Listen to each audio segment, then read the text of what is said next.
नाही ते सांगायची गरज आहे, त्यांना माहिती आहे मी कसं आहे तर.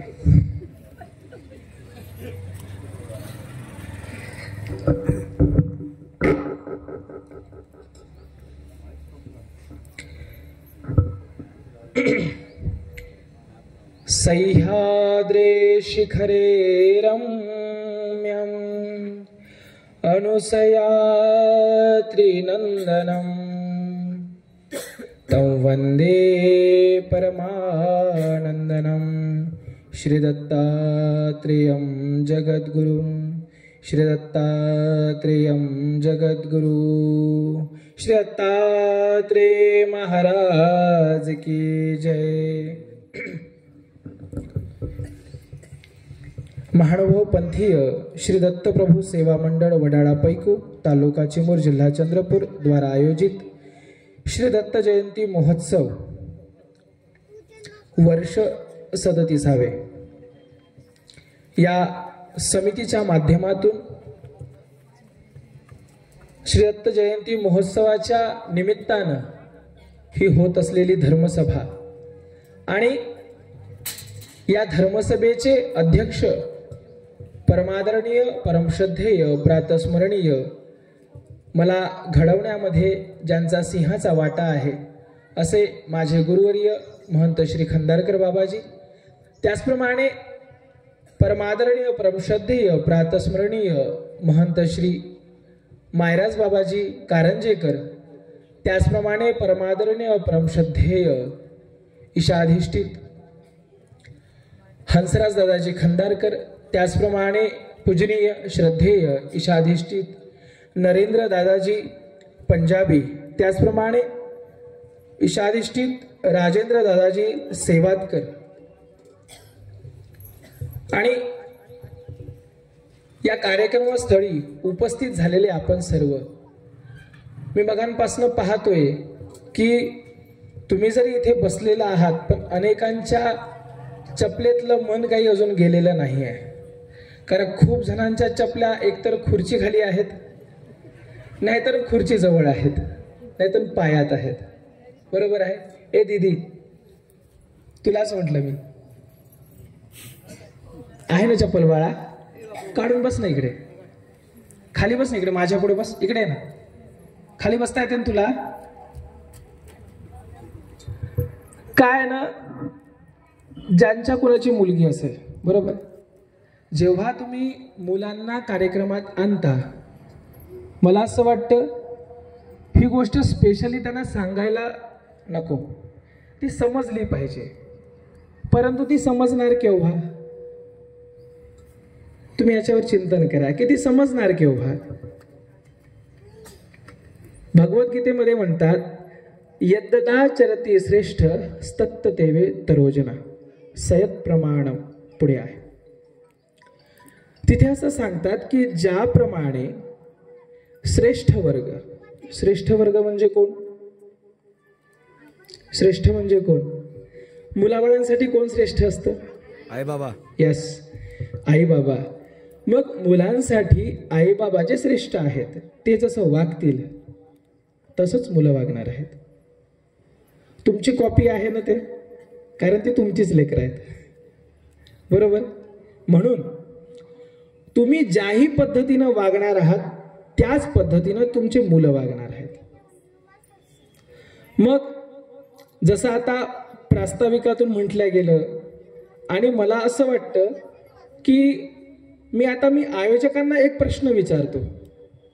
प्रश्न असा आहे की आपल्याला जो तुम्ही हा कार्यक्रम घेत आहात, बरोबर आहे, मला माहित आहे कार्यक्रम मी पण घेतो, कार्यक्रमाच्या पाठीमागे पैसा तर लागतोच, परंतु कित्येक रात्र जागाव्या लागतात.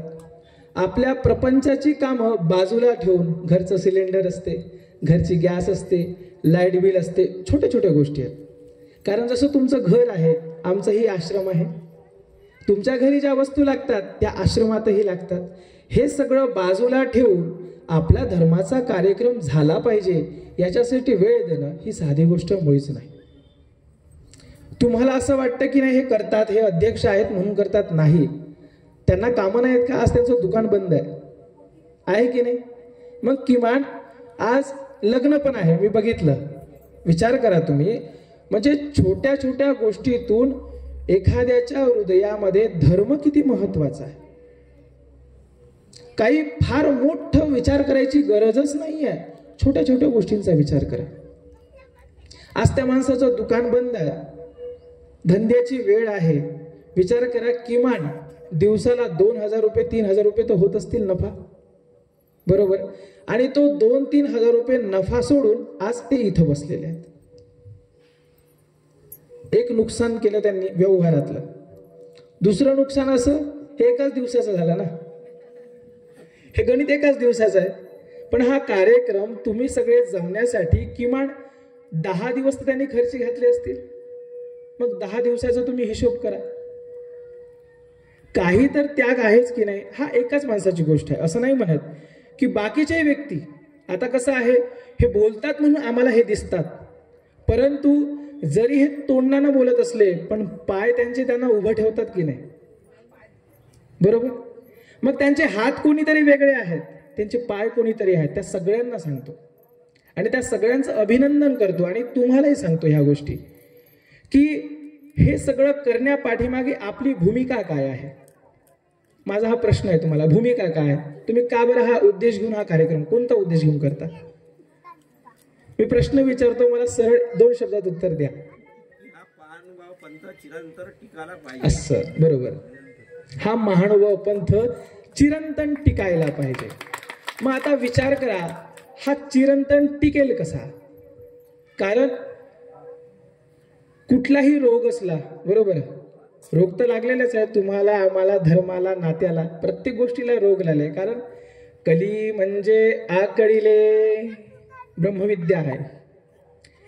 पक्षकार म्हणतात हा कलियुग आहे आणि कली म्हणजे आकळीले म्हणजे आकुंचित झालेला आहे. मग आकुंचित काय काय झालेलं आहे? मुलांना तुम्ही ऐकता का रे? समजत नाही का तुम्हाला माझी भाषा? समजते का? नाही समजलं तर नाही म्हणा. समजते का माझी भाषा? बरं, कली म्हणजे काय? कली म्हणजे आकळीले. मग अनेक गोष्टीला आकुंचन पावलं, तुमच्या भावाला, तुमच्या भक्तीला, अनेक गोष्टीला संकुचित झालेला आहे. परंतु या संकुचित झालेल्या विचारांमध्येही आपली भावना आहे की आपला पंथ वाढला पाहिजे. आपलं जे आपण वडाचं झाड लावलेलं आहे किंवा आंब्याचं झाड लावलेलं आहे ते वाढलं पाहिजे. मग वाढण्यासाठी महत्वाचं काय आहे? आपण आता त्याचा ट्रीटमेंट करूयात, ऑपरेशन. काय करायचं आपल्याला? ऑपरेशन करायचंय. आपल्याला माहिती आहे की आपलं झाड वाढलं पाहिजे धर्माचं. मग झाड वाढेल कसं? त्याला खत पाणी घालावं लागेल, बरोबर आहे. वेळीच त्याला कीटकनाशक वापरावी लागतील, वेळीच त्याला पाणी द्यावं लागेल. अजून कुणी बकरीने, गायीने खावं नको म्हणून त्याला कुंपण करावं लागेल. ह्या सगळ्या गोष्टी आपल्याला करावं लागेल. ब्रह्मविद्येमध्ये कुठलीही गोष्ट सांगत असताना न्याय दिलेला आहे. आता आपण हे झाडाच्या अनुषंगानेच पुढे जाऊ. किती प्रयत्न करतो एखादा नसुद्धा वर्षभरातून एक कार्यक्रम घेतल्याने हे शक्य आहे का? शक्य आहे का? नाही. कार्यक्रम म्हणजे काय आहे? कार्यक्रम म्हणजे मागच्या वर्षी जो कार्यक्रम केला तो आत्ता वर्षीचा कार्यक्रम मध्ये हा जो 360-365 दिवसाचा कालावधी गेला त्याचं सिंहावलोकन करणे म्हणजे हा कार्यक्रम आहे. मागच्या वर्षी मला वाटतं 21 बाबा होते, हो ना? बाबांनी जेही मार्गदर्शन तुम्हाला केलं असेल त्याच्यातून आपण काय घेतलं, आपण काय शिकलो, आणि जर आपण काही शिकलो असेल, समजलं असेल तर आपल्या आचरणात किती उतरलं ते पाहणं म्हणजे ह्या दुसऱ्या वर्षीचा सोहळा आहे, म्हणजे आजचा सोहळा. आता बाबांनी, मी नव्हतो ऐकायला, बाबांनी जेही काही सांगितलं असेल ते तुमच्या लक्षात असेल असं मी गृहीत धरतो आणि त्याच्यावर तुम्ही आत्तापर्यंत चालत असाल. चालत आहात का? चपलेवरनच घ्या तुम्ही, बाकीचं काही सांगू. मी कोणाला चिडवत नाहीच आहे, माफ करा जर कोणाला वाटत असेल की चिडवलं.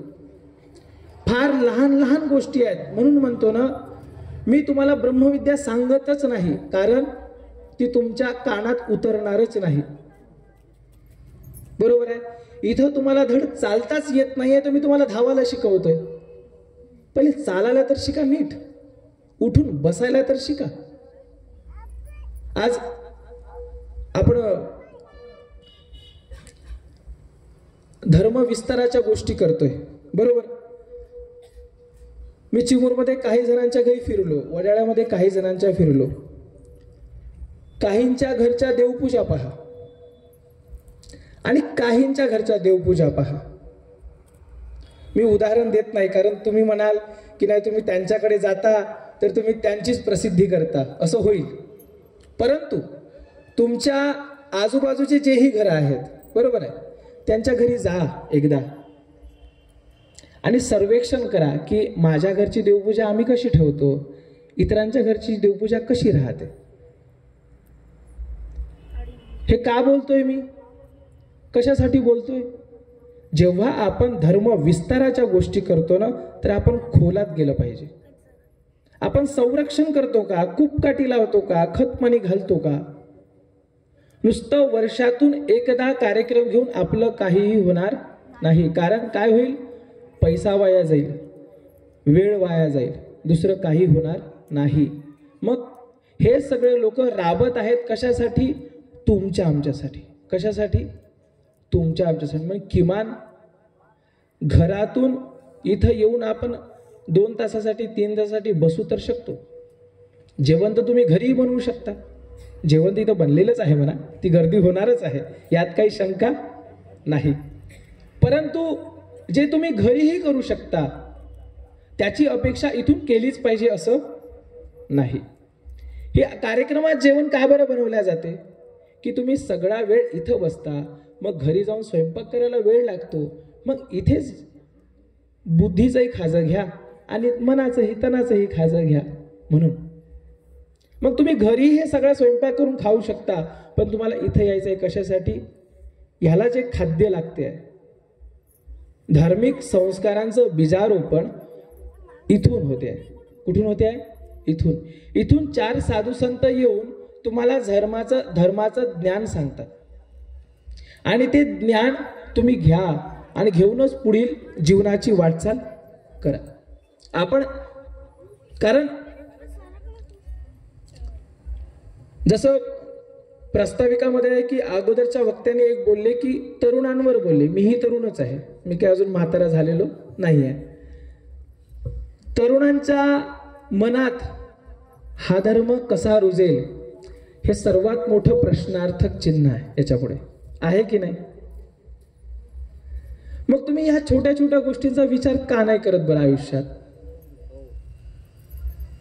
कारण मी जेव्हा गावोनगाव फिरतो माझ्या गुरुजींसोबत, तेव्हा मला असं प्रत्येक वेळेस जाणवते की माझ्या धर्मातला तरुण एक सिगारेट, गुटखा आणि दारू अत्यंत प्रिय झालेली आहे. बरोबर. मग हे सगळे तुम्ही जेव्हा आईबाप, तुमचा मुलगा जेव्हा ज्या वळणावर जातो तेव्हा त्याला थांबवण्याचा प्रयत्न करता का? तुम्ही सांगा, थांबवण्याचा प्रयत्न करता का?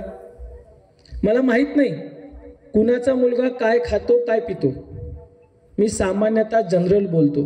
परंतु जेव्हा तुमचे मुलं, तुमचे मुली जेव्हा असं करत असतील, तुम्ही त्यांना थांबवण्याचा प्रयत्न करता का? आणि मला असं वाटते तुम्ही कदाचित थांबवण्याचा प्रयत्न मनातून करतही असाल, परंतु तुमची हिंमत होत काऊन? तुम्हीच घोटता. बरोबर आहे की नाही? तुम्हीच घोटतात, मग मुलं काय करणार आहेत? म्हणून म्हटलं यद्यदाचरती श्रेष्ठ. आपण जर आपल्याला वाटते की आपलं भविष्य व्यवस्थित व्हावं, आपण जे बीज रोवलंय, आपल्याला मुलगा झाला, मुलगी झाली, कोणतंही अपत्य होईल आपल्याला, आणि हे अपत्य जर भविष्यात चांगल्या रूपानं उदयाला जर आलं पाहिजे, समाजाचा एखादा चांगला व्यक्ती घडला पाहिजे, तर त्याचं संगोपन करणं, त्याची काळजी घेणं ही कुणाची जबाबदारी आहे? साधू संतांची का? तुमचीच. आणि ते जबाबदारी आपण पूर्णतः पार पाडतो का?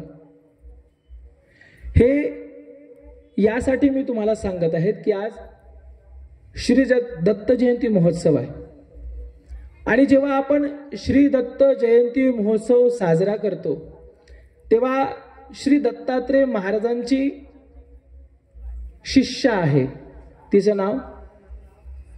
नाव माहिती आहे का तुम्हाला? मदळसा. कोणी म्हटलं? भाऊंनी.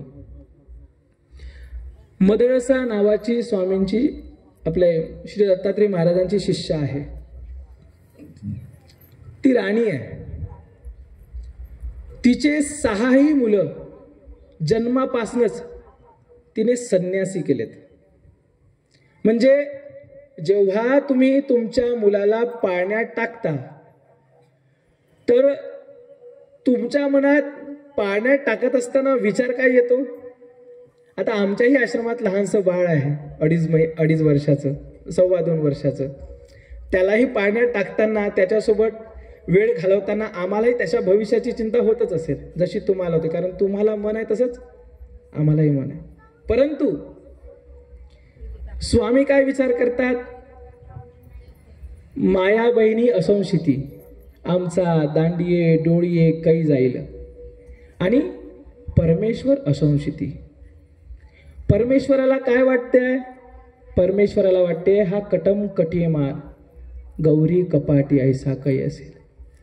म्हणजे तुम्हाला वाटते आई वडिलांना किंवा बहिणींना माझा हा जो मुलगा आहे भविष्यात चांगलं शिक्षण घेईल, मोठा होईल आणि मोठा होऊन कलेक्टर वगैरे बनेल, इंजिनियर डॉक्टर वगैरे. वाटते का रे तुम्हाला?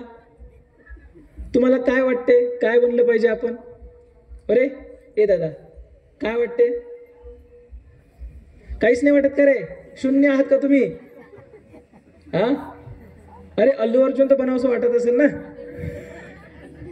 शाहरुख खान, सलमान खान, काहीतरी. काहीच नाही वाटत? हा? अरे कसं रे तुमचं? जीवनात काहीतरी आदर्श असलेच पाहिजे. मायकल जॅक्सन का असना, काहीतरी एम असलंच पाहिजे. ध्येयाशिवाय जीवन नाही.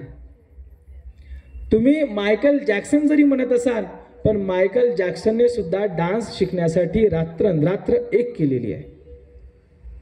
तुम्हाला जे काही मोठे शिखरावर लोक दिसतात ते मोठे होत नाहीत. आताच मी मागच्या आठवड्यामध्ये मेरठला गेलो होतो. मेरठला गेल्यावर तिथले बाबा जे आहे डॉक्टर बाबासाहेब बिडकर, महानुभाव पंथातलं एकमेव व्यक्तिमत्व आहे, भिक्षुक, ज्याने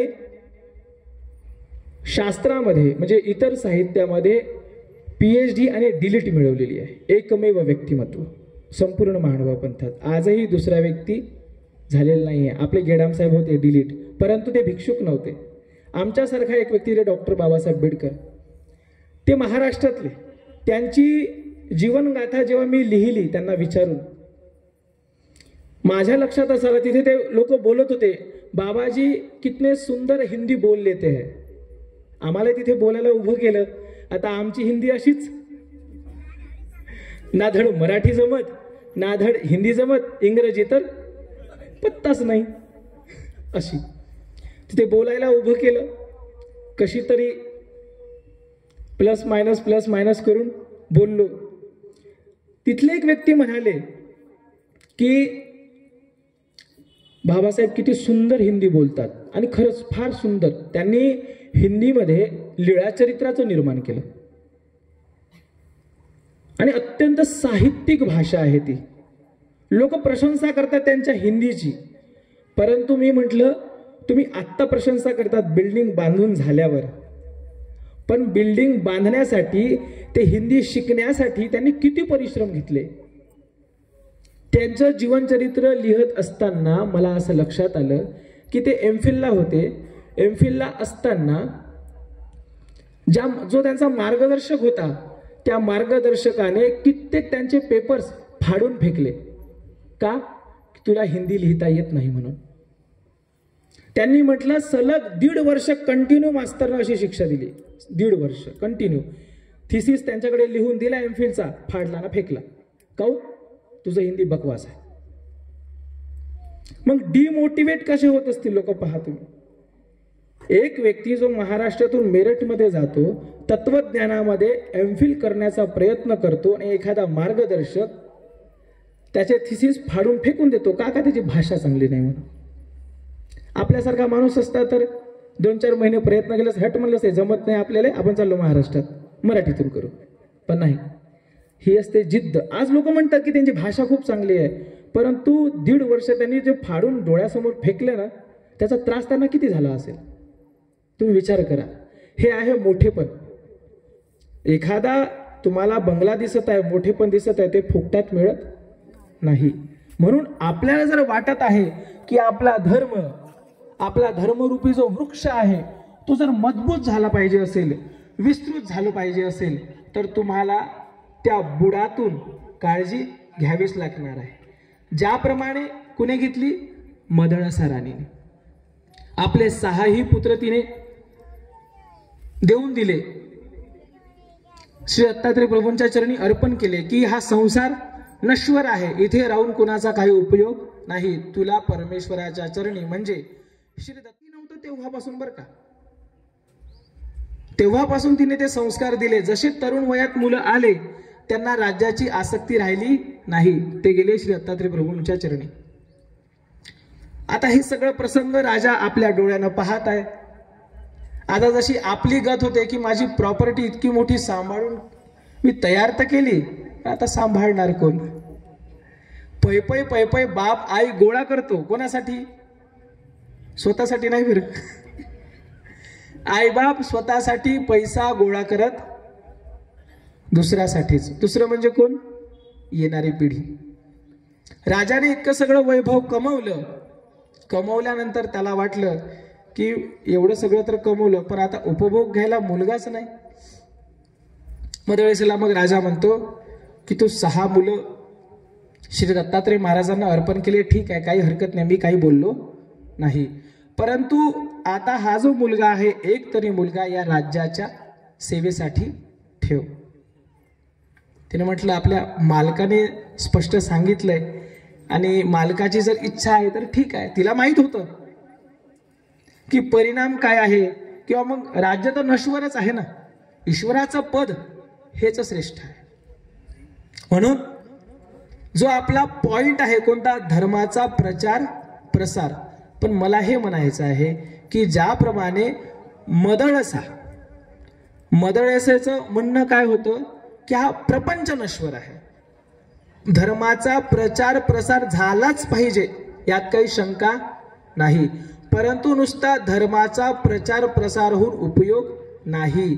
ज्याच्या घरी तो प्रचार झाला त्याच्या घरी त्याचं आचरणही झालंच पाहिजे. मला काही मुली आल्या होत्या, 5-6 मुली. त्यांचे आई वडील म्हणले, दादा तुम्हाला यांना उपदेश द्यायचा आहे. मुली आनंदित झाल्या, प्रणव दादाकडून उपदेश घेऊ आम्ही. म्हटलं बाळा मी उपदेश देणार, परंतु मी ज्या पद्धतीने तुमच्यासोबत फ्रेंडली बोलतो हे बोलणं माझं वेगळं आहे, पण ज्यावेळेस मी तुमचा गुरु होईल त्यावेळेसचं वागणं वेगळं असणार, कारण तेव्हा मी बापासारखा वागेन आणि बापाला स्ट्रिकच वागावं लागतं, आईसारखं वागता येत नाही. का? की धर्माचा प्रचार तो होतोय, माझे शिष्य तर होतील, बरोबर आहे, परंतु ज्याच्या हृदयात तो धर्म रुजवलेला आहे, मी निमित्त आहे. मी कोण आहे? निमित्त. मी हे सगळं करणारा आहे, करता करविता परमेश्वर आहे, परंतु माझी ती जबाबदारी आहे, जे झाड मी आज लावलं ते झाड भविष्यातही टवटवीतच राहिलं पाहिजे, ही माझी जबाबदारी आहे. म्हणून इतर कोणी दीक्षाही देत असतील, उपदेशही देत असतील, परंतु त्या गुरूंची ती जबाबदारी आहे की मी ज्या घरात ज्या व्यक्तीला उपदेश देत आहे त्याचा धर्म, त्याचं आचरण सिद्धार्थ जाते की नाही याची काळजी घेणं आई वडील आणि गुरु ह्या दोघांचंही कर्तव्य आहे. म्हणून उपदेश देत असताना ह्या सगळ्या गोष्टींचं किमान लक्ष तुम्ही ठेवाच. मग मदळसेनं कबूल केलं की चला एक व्यक्ती, मी एक मुलगा राज्यसेवेसाठी देत आहे. मुलगा जन्माला आला, वाढला. आता तो काय झालं, जसं आपलं शेंडे फळ असते है ना, अत्यंत लाडाचा. कारण एकुलता एक राहिला, 6 तर गेले. मग बापू तुला काय पाहिजे, जे पाहिजे ते घे. आता राज्याचा तो मालक आहे, त्याच्याकडे काय कमतरता असणार आहे? आपल्याकडे इकडे 10,000ची नोकरी असली तरी आपण मुलाला कमी नाही करत. तो तर करोडोचा मालक आहे. सगळे लाड त्याचे पुरवण्यात आले. कालांतरानं राजा वारला. सगळी राजसत्ता त्या मुलाकडे आली. मुलाचं नाव काय होतं? मुलाचं नाव महिलांना कुणालाच माहिती नाही असं मला वाटते. जर मुलाला संस्कार द्यायचे असतील तर तुम्हाला मदळसा व्हावंच लागेल, बरोबर. आणि जर त्या मुलाचं नाव होतं अलर्क राजा, कोणी अळरक म्हणतात, अलर्क म्हणतात, पण तो मुलगा मोठा झाला, राजा झाला. लहानपणापासून सगळं आयतं मिळालं, कोणी टोकणारं नाही, कोणी रोखणारं नाही. मग जसा वाढेल तसा तो वाढत राहिला, त्याला कोणी बोलणारच नाही. दारूच्या नशेत गुंग राहायचा. आजूबाजूला दासी असतातच. कशाची कमतरता आहे? कुठल्या पदार्थाची नाही, कुठल्या इच्छांची नाही. पाहिजे ते नौकर सगळं पुढे ठेवतात. प्रॅक्टिस नाही राहिली युद्ध करण्याची, कारण प्रत्येक वेळेस आपलं स्थित्यानंदात राहण्याची प्रयत्न त्याचा. आईला हे पटलं नाही, कारण आईला वाटलं एकतर राजा म्हणून त्याचं जे कर्तव्य आहे ते कर्तव्य करणं त्यांना गरजेचं आहे. कारण कसं असते, म्हणून काय तुम्हाला सांगतो की मदळसा होणं का गरजेचं आहे. जसं आधुनिक काळामध्ये आपण म्हणतो की छत्रपती जर घडवायचे असतील तर मा जिजाऊ होता आलं पाहिजे. मग तसंच जर अलर्क राजा व्हायचा आहे, तुम्हाला सांगतो पुढे, तर मदळसा हे तुम्हाला व्हावंच लागेल. आईला हे त्याचं वागणं पटलं नाही. मग तिने काय शिक्षा केली? ती गेली आपल्या भावाकडे, काशी नरेश तिचा भाऊ.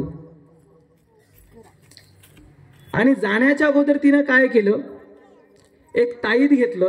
त्या ताईतामध्ये काही गोष्टी लिहिल्या आणि ते ताईत त्याच्या दंडाला बांधलं पोराच्या, की बाळा मी आता काशीला जाते, देवदेव करते आणि तिकडेच राहते.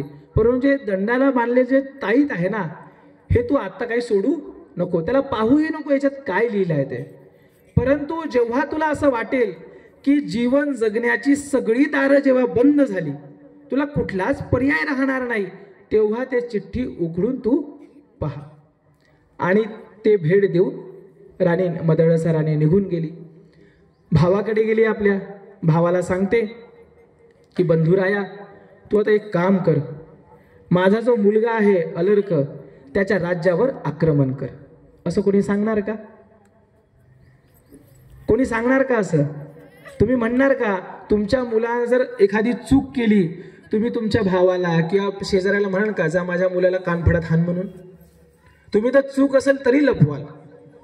म्हणून सांगतो, जिजाऊ मदळसा होता आलं पाहिजे, ही तुमची जबाबदारी आहे. हे का होतंय? तुम्ही जेव्हा धर्म विस्ताराच्या गोष्टी करताना, धर्मविस्तार तर होणारच आहे, परंतु संगोपन फार महत्वाचं आहे. इथे तुमचं संगोपन चुकलं, एकदा मी म्हणतो पोरांना, 10वीच्या नंतर तुमचा मुलगा गेला की तो तुमचा मुलगा तुमच्या हातात राहणार नाही. हे काळ्या दगडावरची रेखा लिहून घ्या तुम्ही. कारण शिक्षणाच्या निमित्ताने एकदा तो बाहेर गेला, तो तुमचा होणारच नाही. 10वी पर्यंतच तुमच्याकडे वेळ आहे. काय जे संस्कार लावायचे ते 10वी पर्यंतच तुम्ही लावू शकता. आणि त्याची सुरुवात तुम्हाला लहानपणापासूनच करायची आहे. जेव्हा त्याला अक्कल येते, किंवा 2-3 वर्षापासूनच त्याला समजायला लागते.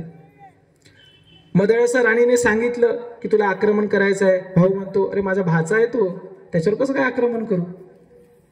ज्याप्रमाणे अर्जुन गोंधळला होता, अरे पुढे तर सगळे माझेच लोक आहेत, मी स्वारी कुणावर करू, कुणाला मारू, कुणावर आक्रमण करू?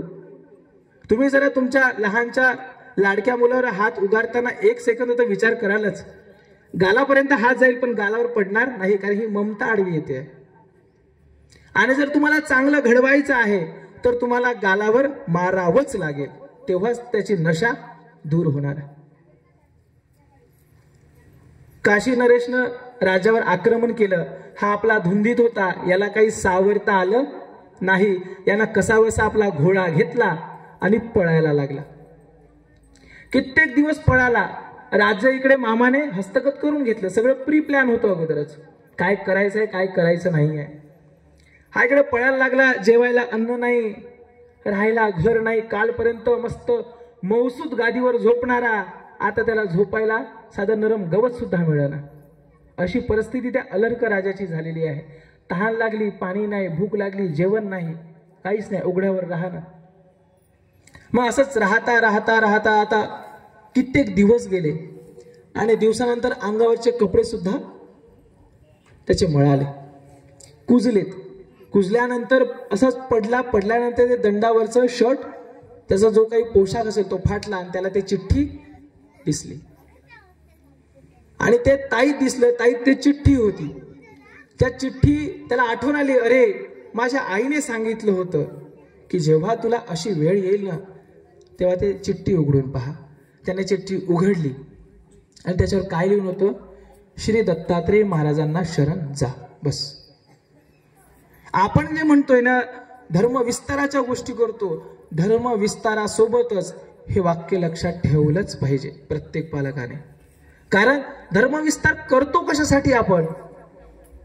मी अनेक कार्यक्रमांमध्ये जातो, विस्ताराच्या गोष्टी आहेत, साम्राज्य विस्ताराच्या गोष्टी आहेत, धर्म विस्तार नाही, राष्ट्र विस्ताराच्या गोष्टी चालू आहेत आता.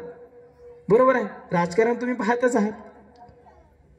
परंतु विस्तार कशासाठी आहे? विस्तार यासाठी की प्रत्येक व्यक्ती आपल्या आयुष्यामध्ये स्थिर होण्यासाठी. विस्तार कशासाठी आहे? प्रत्येक व्यक्ती आपापल्या आयुष्यामध्ये स्थिर झाला पाहिजे म्हणून विस्तार आहे. नुसता साम्राज्य विस्तार करून होणार नाही. आपल्या पंथाचाही विस्तार झाला पाहिजे. परंतु तो कसा होईल? जेव्हा तुम्ही आम्ही ज्या धर्मात राहतो, ज्या धर्माचं आचरण करतो, तो धर्म तुम्हाला प्राथमिक माहिती तरी. मी असं म्हणत नाही की तुम्हाला सूत्रपाठच पाठ असलं पाहिजे, तुम्हाला लीळाचरित्रच पाठ असलं पाहिजे, तुमचं आयुष्य निघून जाईल पण तुम्ही एकही ओळ वाचणार नाही. मला असं वाटते. चॅलेंज आहे माझं, वाचून दाखवा आणि मला सांगा प्रणव दादा तुम्ही म्हटलं तर आम्ही एक ओळ तरी वाचली. माझा मित्र आहे वांबोरीचा, त्याची आई फक्त 3 वर्ग शिकलेली आहे. किती? फक्त 3 वर्ग शिकलेली आहे. आणि त्याने सांगितलं माझ्या आईला एखादी ओळ वाचण्यासाठी, लक्षात घ्या, त्याच्या आईला फक्त एक ओळ वाचण्यासाठी कमीत कमी 1 ते 2 मिनिटं लागतात. एक ओळ वाचण्यासाठी सामान्यतः तुम्हाला किती वेळ लागेल? 2-3 सेकंद. बरोबर आहे? बरोबर आहे की नाही? त्याच्या आईला 1.5 ते 2 मिनिटं लागतात. परंतु याही परिस्थितीत त्या बाईने इतक्या जाडीचं संपूर्ण लीळाचित्र पाठांतर केलं. तिला काही कामं नाहीत का? तिला कामं नाहीयेत? रिकामीच आहे कधी बसलेली आमच्यासारखी साधू? तुम्हाला वाटत असेल यांना काय काम आहे, यायचं ना बोलायचं ना खायचं ना दक्षिण जायचं निघून जायचं. तिला काम नसेल का? 40 म्हशी गायी होत्या तिच्याकडे, जर्सी गाई. जवळपास 300-350 लिटर दूध निघत होतं. पण तरी हे सगळं करून तिने लीळाचरित्र पाठांतर केलं. तुम्ही विचार करा, ही आहे धर्मावरची आस्था. नुसतं धर्म विस्ताराच्या गोष्टी करून चालणार नाही. म्हणून मी म्हणत नाही तुम्हाला की तुम्ही लीळाचरित्र पाठांतर करा. त्या बाईने केलं, ती देवबाई. तुम्ही आम्ही हे करू शकत नाही. परंतु आपल्या धर्माची कमीत कमी प्राथमिक माहिती तरी, कमीत कमी प्राथमिक माहिती. जसं तुम्ही कुण्या प्रवासाला जाता, एखाद्या गाडीमध्ये फर्स्ट एड बॉक्स असतो, प्राथमिक उपचार पेटी असते की नाही. तुम्हाला खरचटलं वगैरे तर थोडंसं त्याच्यात एक कैची राहते, ट्यूब राहतो आणि काय मलमपट्टी राहते. ह्या सगळ्या गोष्टी प्राथमिक. मग किमान प्राथमिक माहिती तरी असावी, तेव्हाच आपल्या धर्माचा विस्तार होऊ शकतो. मग प्राथमिक माहिती कुठून मिळणार आहे आपल्याला? प्राथमिक माहिती कुठून मिळेल सांगा बरं? कुठून मिळेल प्राथमिक माहिती? तुम्हाला जर माहितच नाही कोणत्या दुकानात जायचं तर तुम्ही पुरं मार्केट फिरान पण तुम्हाला वस्तू सापडणार नाही. प्राथमिक माहिती तुम्हाला पहिली गोष्ट पुस्तकातनं मिळेल. ठीक आहे, तुम्हाला पुस्तकं नाही वाचायची, नका वाचू. आमचे मोबाईल्स नंबर आहेत. आता तर सोपी, तुम्ही अर्ध्या रात्री कॉल करू शकता. आणि असेही लोक आहेत करणारे. कुठली शंका आली 11-12 वाजता कॉल करा बाबा, मग आमचं कामच ते आहे. जसं एखादा पोलीस असतो, 24 तास ड्युटी असते. ठीक आहे, आमच्या गुरुजींसारखे करू शकत नाही कारण त्यांच्या वयाला आता आरामाची गरज आहे, परंतु आपलं तसं नाही आहे. आम्हाला माहिती आहे की जर करता ही 10-15 वर्ष आम्ही जर धर्म विस्तारासाठी आपल्यासारख्या लोकांच्या मनामध्ये धर्म रुजवण्यासाठी काम जर केलं नाही, तर मी 50व्या वर्षी जेव्हा होईल तेव्हा मला दुःख होईल की मी तरुण पण माझं फक्त दक्षिणा घेण्यामध्ये घालवलं, पण धर्माला काहीच देऊ शकलो नाही. आणि असं विचार करून मला मरायचं मुळीच नाही. मरताना मला किमान, मी ह्या वयात मरण्याच्या गोष्टी करत नाही, परंतु मरताना किमान मला इतकी जाणीव असलीच पाहिजे की माझ्या धर्मासाठी, माझ्या आजूबाजूचे जे लोक आहेत, माझे धर्मवान लोक, त्यांच्यासाठी मी काहीतरी करू शकलो. ही भावना माझ्या मनात प्रत्येक वेळेस येते. म्हणून मी कळकळीने तुम्हाला या छोट्या छोट्याच गोष्टी सांगतो, मोठ्या गोष्टी सांगत नाही, कारण मोठ्या गोष्टी त्या आचरणे शक्यच नाहीये. म्हणून ज्या मग आणि कोणीतरी म्हटलं की नवयुगांची गोष्ट झाली, जसं तुम्हाला म्हटलं की आपल्याला अनेक गोष्टींचे शौक आहेत, बरोबर आहे. मग ह्या शौक पासून आपण दूर कसं होणार? दूर केव्हा होणार आपण शौक पासून? तर दूर होता येईल केव्हा? जे काही क्रिया, वाईट क्रिया, जी काही वाईट क्रिया आपण करत आहोत, ती कोणतीही असेल, सुपारी खाणं असेल, चॉकलेट खाणं असेल, कोणतीही असू शकते ती.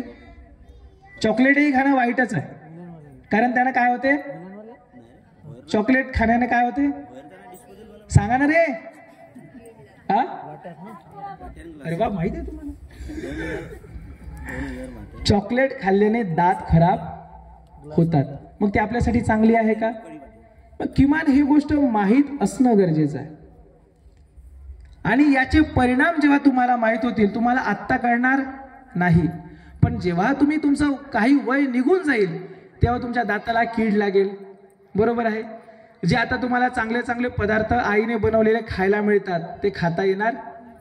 डॉक्टर सांगेल तुम्हाला गोड खाऊ नका, का? कारण दातामध्ये कीड झालेली आहे. आणि जर तेलकट पदार्थ, गोड पदार्थ जर दातात टाकले तर कीड वाढते, कमी होत नाही, कारण गोडामुळेच कीड वाढत असते. अनेक आहेत धूम्रपानाचे शौक आहेत, ह्याच्यामुळे काय परिणाम होणार आहेत? आणि किमान मी या व्यासपीठावर मी इतकं तुम्हाला सांगतो, तुम्हाला ऐकायचं आहे का? बोर होत असेल तर मी संपवतो. नाही तसं सांगा, कारण भूक वगैरे लागली असेल तर. नाही ना?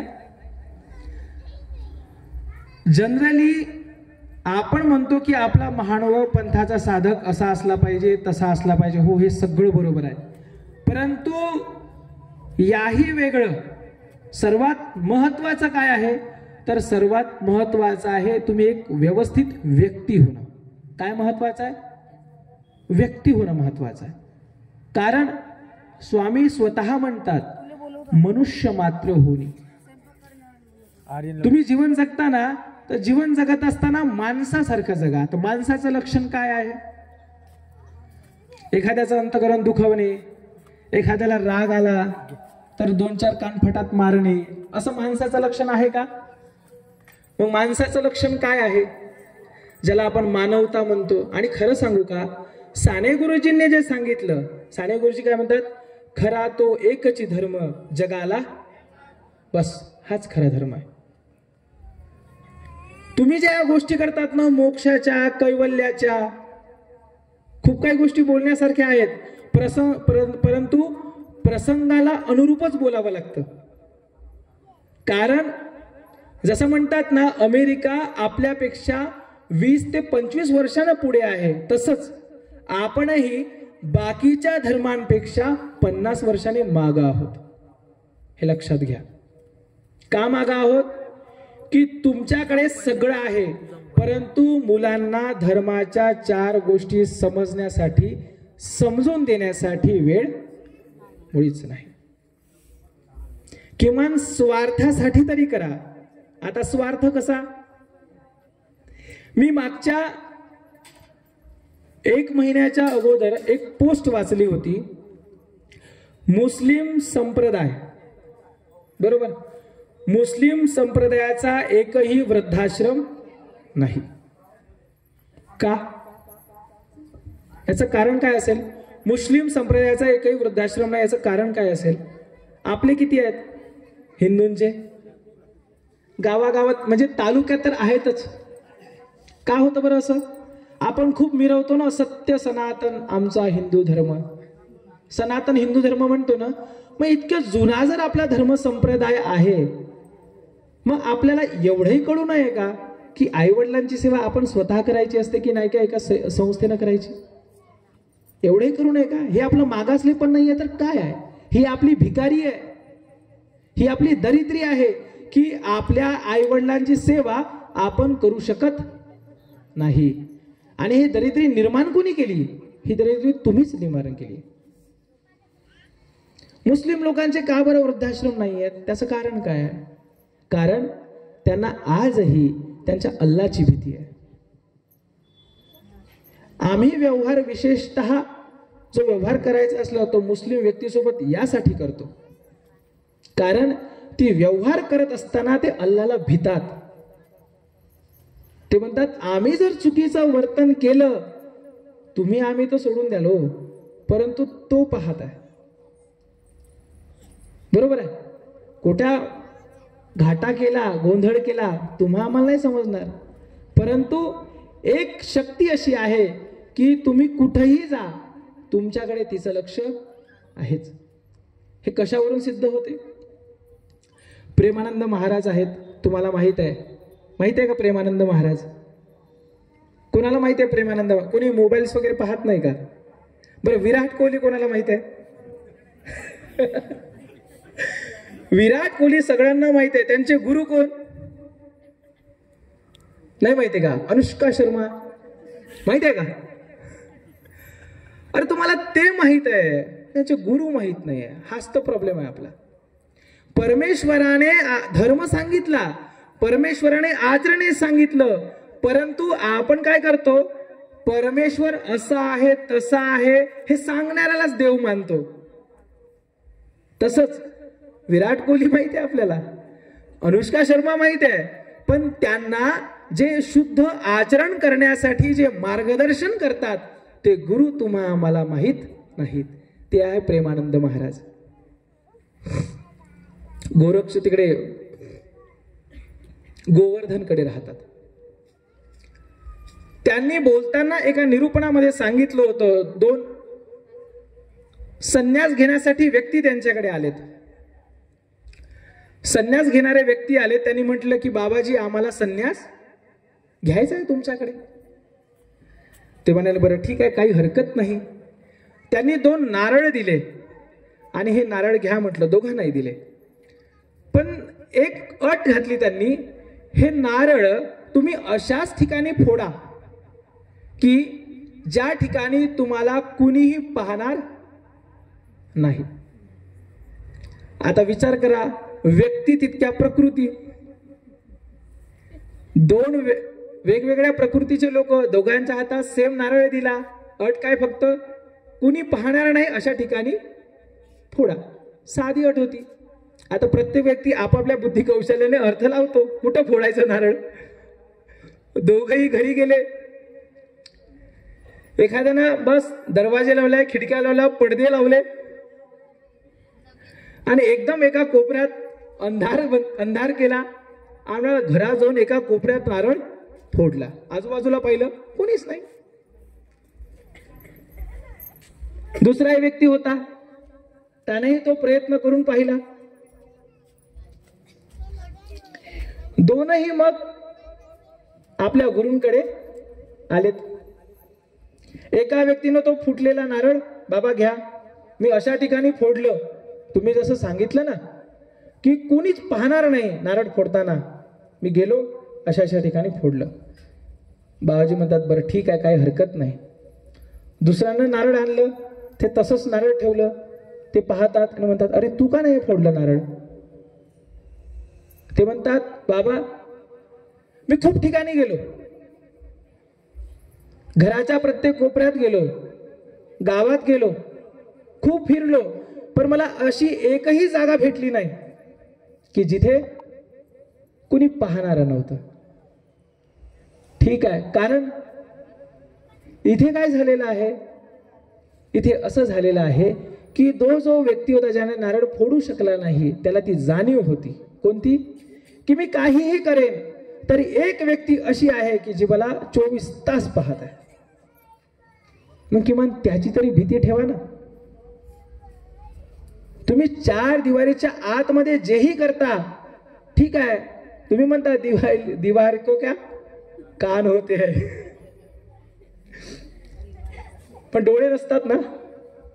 परंतु दिवालीला नसतील, भिंतीला नसतील, परंतु एक शक्ती अशी आहे की जे तुमच्याकडे 24 तास पाहत आहे. आणि मुस्लिम लोक याचं भान ठेवतात. मी प्रत्येकच मुस्लिम म्हणत नाही, आपणही तसेच आहोत माणसं. कारण सर्वज्ञ श्री चक्रधर स्वामींनी फार मोलाचा संदेश दिलाय. माणूस जिथे आहे, प्रत्येक माणसाच्या ठिकाणी संत असंत दोन्हीही प्रकृती आहेतच, मूळताच आहे. त्या काही निर्माण झाल्या, मूळताच आहेत. तो कुठल्याही जातीतला असो, कुठल्याही धर्मातला असो, कुठल्याही देशातला असो. चांगलं आणि वाईट ह्या दोन गोष्टी त्याच्याकडे आहेतच, ज्याला आपण नाण्याच्या 2 बाजू म्हणतो. बरोबर. आणि तुम्ही आम्ही आपली एक बाजू समाजाला दाखवतो, दुसरी बाजू अपने जेब में असते ना असं. कारण प्रत्येक व्यक्ती, मी सुद्धा त्यात आलोय, प्रत्येक व्यक्तीची दाखवण्याची बाजू एक वेगळी आहे आणि तो त्याचे स्वतःचे कर्म स्वतःला माहीत असणारी बाजू वेगळी आहे. आणि ते त्याला भान ठेवायचं आहे प्रत्येक वेळेस की मला कोणीतरी पाहणार आहे. म्हणून आचरण करत असताना, धर्माचरण करत असताना, कुणाही सोबत बोलत असताना, कुणाही सोबत व्यवहार करत असताना इतकं तुम्ही नक्की लक्षात असू द्या, बाजूचा व्यक्ती पाहत नाहीये, परंतु कुणीतरी असं आहे की तो व्यक्ती पाहत आहे माझ्याकडे. आणि आज ना उद्या ते तुम्हाला, आता मी एक उदाहरण देतो तुम्हाला, मी नाव गाव सांगत नाही. एक आमचा मिस्त्री आहे, आमचा उपदेशी मिस्त्री, ज्याचं फर्निचरचं काम आमच्याकडे चालू आहे. त्याला एका दुकानात घेऊन गेलो रामटेकला, आणि तो त्याच्या दुकानाचं नाव आहे पंचकृष्ण. बरोबर. पंचकृष्ण प्लायवूड त्याचं दुकान आहे चांगलं. त्याच्याकडे प्लायवूड घ्यायला आम्ही गेलो. प्लायवूड घ्यायला गेल्यानंतर काय झालं, आमचा मिस्त्री होता, त्याने म्हटलं की बाबा आश्रमाला मायका पाहिजे, तुम्ही दाखवा व्यवस्थित. आम्ही काही फ्रीमध्ये मागणार नव्हतोच. त्याने म्हटलं हा आहे. तो म्हटलं कडक आहे हा सध्या, आणि कडक प्लाय बरोबर लागत नाही. मग लावून टाका ना म्हणते, फेविकॉल लावून चिपकून टाकायचं म्हणते. बरोबर. धर्माचा व्यक्ती एका धर्माच्या व्यक्तीसोबत व्यवहार करतो, पण तरी सुद्धा इथे नियती साफ आहे का? नियती साफ आहे का? मग उद्या जर का तुमच्या व्यवहारामध्ये चुकून घाटा झाला, तुम्ही दोष कोणाला द्याल? काय म्हणाल तुम्ही? मी ना तो कोणाचंच वाईट नाही केलं म्हणाल की नाही? तुम्ही मी सगळे झालो, मी काही धुतल्या तांदळाचा नाही. बरोबर. तो काय कर, मी कोणाचंच वाईट नाही केलं आणि माझ्या धंद्यात घाटा काऊन झाला? होते ना असं. परंतु स्वामी म्हणतात, जीव क्षणा एका माझी ते एक आपजवी, जे जन्माच्या सहस्त्री निस्तरो नसरे. एखादा जीव व्यवहारामध्ये अनेक कर्म करत असताना एखाद्या क्षणाला, क्षण तर काय काही सेकंदाचा असतो बरं, एखाद्या क्षणाला असं काही आपजवतो, म्हणजे स्वतः असे कर्म करतो की सहस्त्र जन्म जरी गेलं तरी त्याचं पाप मिटल्या जात नाही. तुम्ही जेव्हा म्हणता मला दुःख काय येतात, हे कुठेतरी आपलं विधी लिखित असतेच असते, आपण त्याला घाबरत नाही. आणि मग आपल्यासोबत झालं की आपण ब्लेम कोणावर करतो? बस आपण तयारच आहोत, माझ्या देवानं माया असं काऊन केलं म्हणतो ना. ही वेळ काय येते आहे की आपण आजही सज्ञान नाही, आपण आजही सज्ञान नाही आहोत. आपल्याला अजून देव कळाला नाही, धर्म कळाला नाही आणि माणूस तर कळालाच नाही. कारण सपकाळ ताई म्हणतात, माहिती आहे सपकाळ कोण? ज्या वारल्या सिंधुताई. मी जाणून बुजून नाव उच्चारलं नाही. त्यांनी असं म्हटलं होतं, महाराष्ट्रात प्रसिद्ध होण्यासाठी मरावं लागतं. बरोबर. तुम्ही ऐकलं असेल वाक्य. अशी परिस्थिती का निर्माण होते? का निर्माण होते? स्वामी सांगतात ना, मनुष्य मात्र होणी असावे. आपण तिथं मेलो. आपण म्हणून तुम्हाला सांगतो, अरे तुम्ही नका ना त्या कैवल्याच्या गोष्टी करू, नका त्या मोक्षाच्या गोष्टी करू, की चला देवपूजा केल्याने, साधू संतांना वंदन केल्याने, त्यांचं पूजन अर्चन केल्याने, सेवादास्य केल्याने वगैरे वगैरे केल्याने मोक्ष होई, कैवल्य. सोडून द्या. तुम्ही म्हणता ना, कुणी पाहिला कैवल्य, कुणी पाहिला मोक्ष, ठीक आहे, थोड्या वेळेसाठी बाजूला ठेवा. परंतु एक व्यक्ती म्हणून तरी तुम्ही पूर्ण आहात का? सांगा ना, तुम्ही एक व्यक्ती म्हणून तरी पूर्ण आहात का? तुम्ही रस्त्याने चालता फिरताना अनेक वेळा एखाद्या झाडाचं पानच तोडलं असेल, एखाद्या झाडाचं फुलच तोडलं असेल, तुम्हाला जाणीव नाही का होत की तुमच्या तोडण्यामुळे त्या झाडाला दुःख होत असेल? होते का जाणीव तुम्हाला? तुम्ही आत्मज्ञान करा. स्वतःकडे सिंहावलोकन म्हणतो ना, स्वतःकडे पहा की आपण माणूस म्हणून तरी पूर्ण आहोत का? कारण स्वामींनी धर्माच्या गोष्टी केल्या, आचरणाच्या गोष्टी केल्या, पण सर्वात अगोदर स्वामींनी माणूस घडवला. आणि तो माहीम भट्टाच्या रूपाने, नागदेव आचार्यांच्या रूपाने तुमच्या पुढे आहे. ते मी वेगळं सांगायची गरज नाही. आचार्यांसारखा सप्त धांडाळेकार, उघडी तलवार घेऊन फिरणारा माणूस, बरोबर, जेव्हा स्वामींच्या पुढे नतमस्तक होतो, तो एक नागदेव. आणि दुसरा पंडित माहीम भट्ट, जो महाराष्ट्रातले अनेक विद्वान आहेत, त्या विद्वानांना असं समजतो की माझ्या पायाची पायधूळ आहेत, असा अहंकारी पुरुष. त्याला कसं बनवलं सांगू तुम्हाला एका वाक्यात. जेव्हा माहीम भट्ट संन्यास घेण्यासाठी मराठवाड्यातून रुद्धपूरला येतात, रुद्धपूरला आल्यानंतर त्यांना माहीत नसते की श्री प्रभू बाबा कुठे आहेत. कारण श्री प्रभू बाबा तुम्हाला माहित आहे, आज या चौकात तर दुसऱ्या सेकंदाला सांगता येत नाही. नेहमी जे श्री प्रभूची लीळा, कवना वेळा कवना जीवा काही देते, सांगता येत नाही काहीच. तो विचारतो, पुढे एक व्यक्ती असतो, तो जातीने मातंग असतो. कारण हे मातंग मी का उच्चारलं, की त्याची जे राहण्याचा पोशाख आहे तो त्या काळी एक विशिष्ट होता. म्हणून तुमच्या आमच्यासारखा सामान्य नव्हताच तो. कारण त्याला गाव कुसाबाहेर काढून देण्यात आलं, त्याच्यावर विविध प्रकारचे अत्याचार करण्यात आले, आणि त्याची राहणीमान तुम्हाला माहिती आहे कोणत्या पद्धतीनं अगोदरचे महारमांग राहायचे, ते मी आता इथे सांगण्याची गरज नाहीये. माहीम भट्टाने त्या मातंगाला पाहिलं आणि फक्त एक विचारलं की बाबा श्रीप्रभू बाबा कुठे आहेत? मातंग म्हणतो, अरे हे काय, आत्ताच तर गेले. म्हणजे मातंगाला भेटूनच गेले आहेत श्रीप्रभू बाबा पाठीमागे. पाठमोरा श्रीप्रभू बाबांना पाहतो, आणि इकडे मातंग सुद्धा आपल्या, त्याला जे काम आहे तो कशाला, त्याला माहित आहे की हा ब्राह्मण आहे पुढे, याच्यासमोर मी कसं काय थांबू, त्याची हिंमत होत नाही. कारण समाज व्यवस्था तशी होती त्या काळची. एखाद्याच्या महार मांगाची सावली जरी पडली ना, तरी माहित आहे काय काय प्रकार होत होते. हे मी आता इथे सांगायची गरज नाही आहे. त्या काळचा जो मातंग निघून गेला सांगून, पण इथे माहीम भट्ट त्याच्या पाठमोऱ्या आकृतीला 2 साष्टांग दंडवत घालतात. हे आहे स्वामींची शिकवण. अख्ख्या उभ्या महाराष्ट्रात फिरणारा पंडित माहीम भट्ट एका मातंगापुढे दंडवत टाकतो. ही आहे महानुभा पंथाची शिकवण. का? महानुभा पंथ माणूस घडवतो. त्या गोष्टी, कारण मी खूप तरुणांसोबत बोलतो, त्यांना मोक्ष नाही समजत, त्याला पाप पुण्याची भीती नाही समजत, काही समजत नाही. अरे बाकीचं सगळं ठीक आहे, नको समजू. ज्या गोष्टी डोळ्यानं दिसत नाहीत नको समजू, परंतु एखाद्या माणसाने माणसासोबत प्रेमानं वागावं एवढंही समजत नाही का? आपण कुत्र्याला देव मानतो, खंडोबा म्हणून पुजतो, परंतु माणसाला दूर लोटतो. अशी आपली प्रकृती. मग इतके आपण, मी शब्द उच्चारत नाही असे झालोत का आपण? कारण तुम्ही जेव्हा धर्माच्या गोष्टी करता, सर्वात महत्वाचं मला असं वाटतंय की धर्म तेव्हाच चांगल्या पद्धतीने उदयाला येणार आहे जेव्हा आपण एक माणूस म्हणून नीटनेटके होऊ. म्हणून मला सर्वात प्रिय गीत जर कोणतं वाटत असेल फक्त साने गुरुजींचं, खरा तो एकच धर्म जगाला प्रेम अर्पावे. माझ्या चक्रधर स्वामींनी उभ्या अवतार कार्यामध्ये तेच केलं. बस मी 1 मिनिट घेतो.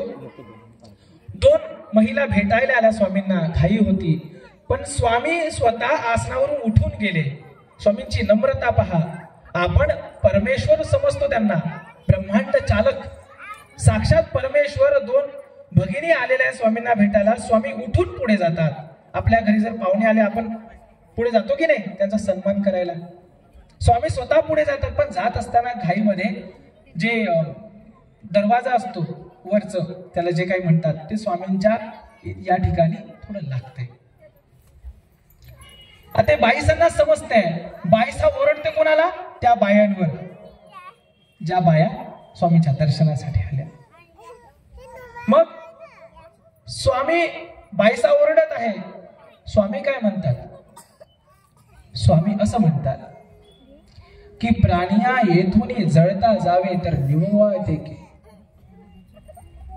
हे आहे खरा तो एकच धर्म जगाला प्रेम अर्पावे. स्वामींनी उभ्या आयुष्यात तेच कार्य केलं. त्या महिला आल्यात ना आमच्या दर्शनासाठी, पण त्यांचं दुःख गाराणं आम्ही नाही, पण किमान ऐकून तर घ्या की तेवढाही वेळ नाही तुमच्याकडे. असो, बोलण्यासारखं खूप काही आहे आणि दरवर्षी मी बोलणारच आहे, तुम्हाला तर माहितीच आहे. भिक्षेच्या निमित्ताने येतो, तुमच्याशी गप्पा साधतो आणि दरवर्षी त्या मी साधच राहणार आहे, कारण मला ते आवडते गोष्टी करायला. मी आहोच गोष्ट म्या. असो, तर या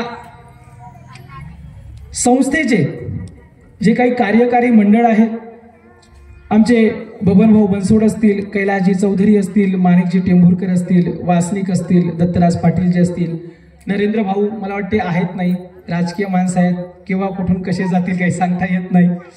असो, ही सगळी मंडळी आहेत. अनेक लोक आहेत, अनेकांची नावं घ्यावीशी वाटतात. आमचे भाऊजी आहेत, अनेक लोक आहेत जी आपल्या पद्धतीनं आपल्याला जे जमेल ते करत असतात.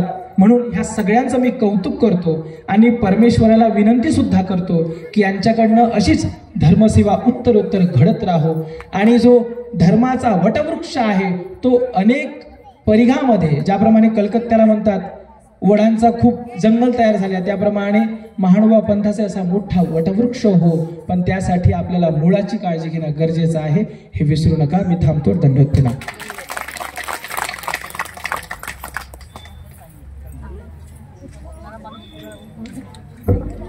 धन्यवाद बाबा. खरोखरच आपल्याला जर मुलाला घडवायचं असेल तर वर्ग 10वीपर्यंतच तुम्ही मुलाला घडवू शकता, कारण त्यानंतरचं शिक्षण हे आईवडिलांजवळ शक्यतो नसते. या ठिकाणी आपल्या प्रवचनातून सर्वांना मार्गदर्शन केलेलं आहे. बाबाजीचं या ठिकाणी किती वेळ मार्गदर्शन झालं असेल असं वाटते तुम्हाला? 1 तास 5 मिनिट घेतले, वाटते का तुम्हाला असं? 1 तास 5 मिनिट बरोबर असं वाटते का की एवढे वेळ बोलले बा म्हणून?